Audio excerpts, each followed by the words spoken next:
Hey gang, welcome back to the Trading Coach Podcast. In today's episode, I want to answer 3 trading questions that were submitted by one of you guys, one of the followers, one of the fans of the Trading Coach Podcast. If you guys are listening on Spotify, I put a little Q&A section or a little kind of comment section underneath each of these podcast episodes. Usually there's a question associated with it, but if you ever want to add a comment or ask a question or make a request, you can use that to contact me. I do read each and every one of them. Or you can also hit me up on social media at Akil Stokes RTM. So today's question came from a follower, and thank you so much for the question. He says, Akil, can you do a video about how you became the trader that you are today? What made you stick to the game, and how do you deal with losses? And if you guys want the kind of the full version of my intro story, if you listen to any interview I did on social media or any other podcast, I should say, I typically give a breakdown. But you can also go back to Trading Coach Podcast episode 0. Just mind the funky kind of cringy music now, and it gives you a look at my origin story. But to give short of a short answer, I guess, how I became the trader that I am today was basically failing, right? I just came back from church and we were talking about kind of learning from mistakes, and we're getting to start kind of preseason camp with the track and field team I coach, and I was getting this speech ready for him. And I think one of the best things that we can do as human beings is fail, and fail for 2 reasons, right? One, failure means confidence, right? Failure means confidence. Too many of us are afraid to fail, and that's the reason that we don't actually go out and try to achieve anything. Now, there's a whole thing behind this. It starts at a young age where we get punished for getting things wrong instead of kind of applauded for trying. But if you go back to like the comfort zone, where we talk about there's this comfort zone and 90% of people lie within this comfort zone, 10 people go and venture outside the comfort zone where the best things in life are. The reason that more people don't attempt to break out of that comfort zone is because of fear of failure, whatever that may be, whether it's a shot to the ego, whether it's, they'll doubt themselves and lose confidence. In most cases, it's how others judge them. But because people are afraid to fail, they don't even try. So something that helped me become the trader that I am today was not being afraid to fail, not being afraid to try, and if I didn't succeed, kind of figure it out and restart. And that's kind of the second lesson that comes from failure too, is whenever you fail, you learn a very valuable lesson. Well, if you take it the right way, if you push blame elsewhere and make up excuses, you learn nothing, right? But if you take a step back, if you look at the actions you took, if you look at your failure, right, the result, and you kind of backwards kind of dissect why it is that you failed, you typically learn a very valuable lesson. Now, in many cases, and in my case in trading, there were lots of very valuable, expensive lessons to learn. But each time I failed, I basically learned something not to do. And eventually you run out of things not to do and you start doing the right things. So the reason that I became a successful trader isn't because I'm a genius. I don't have a Wall Street background. I didn't go to school for any of this stuff. I came right off the street, right? I went to college for a completely different degree and got interested in the stock market afterwards, just as a way to further my investment knowledge. And I fell in love with the game. So I had that passion, and that passion is something that keeps me coming back. It allowed me, the passion is what allowed me to repeatedly fail and keep trying instead of quitting. But the fact that I failed and learned and failed and learned and failed and learned is the main reason I got to where I'm at today. Now, with that being said, and this is very important, right? I don't want to say that I did it myself. I tried to do it myself, and I failed at doing that. And that's something and that's one of the reasons I learned that, hey, Akil, you need to stop being stubborn. You need to kind of put your pride and your ego aside, because my entire life, I've done everything myself, right? My philosophy on life is that if you work hard enough at something, you get the result. And that's worked for me in any other aspect of life. But trading was a little bit different. And the reason for that is because it was something completely brand new, and it wasn't as easy as teaching myself from books and the internet because, well, what I later found out is that lots of books and lots of stuff on the internet lie to you.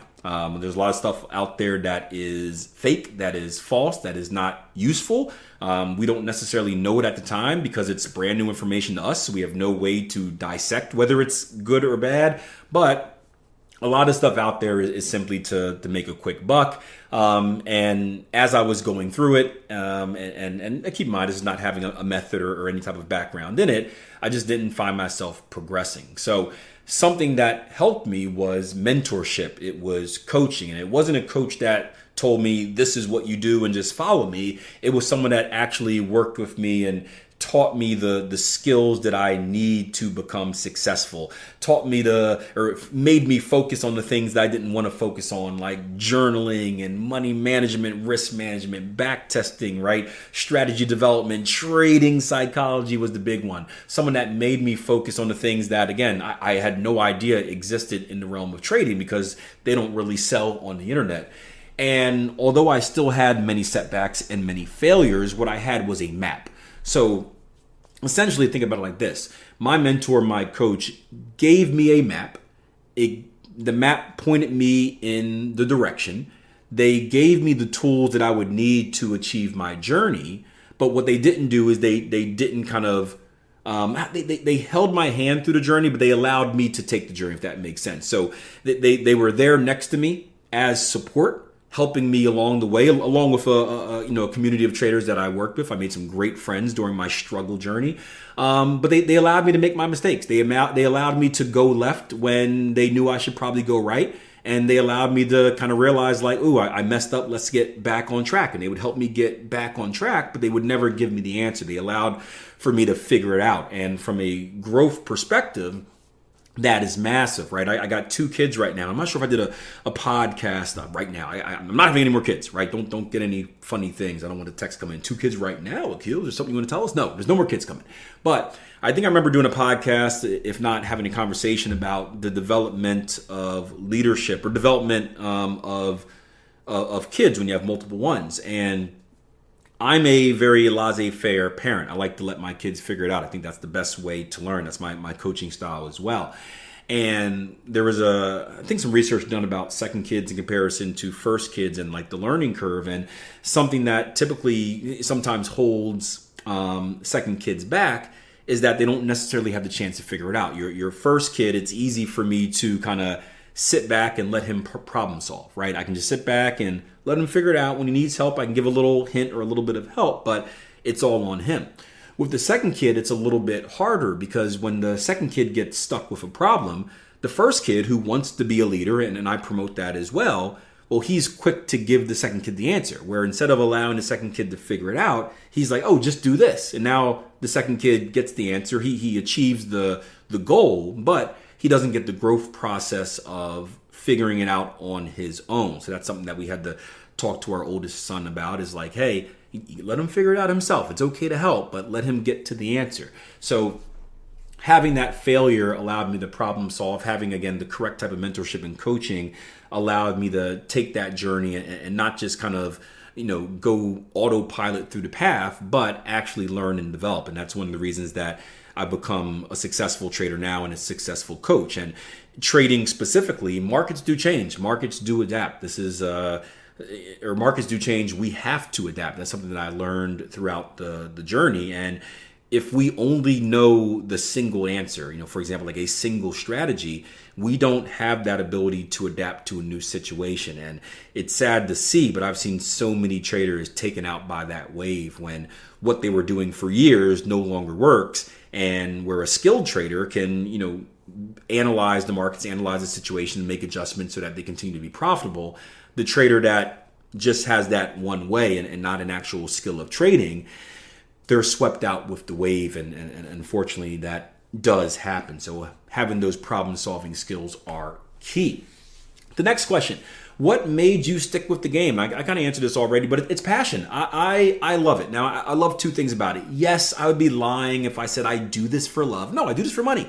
I do this for money. I got into trading because I wanted to I got into investing because I wanted to boost my savings, the money that I had piled under my bed or in some savings account somewhere.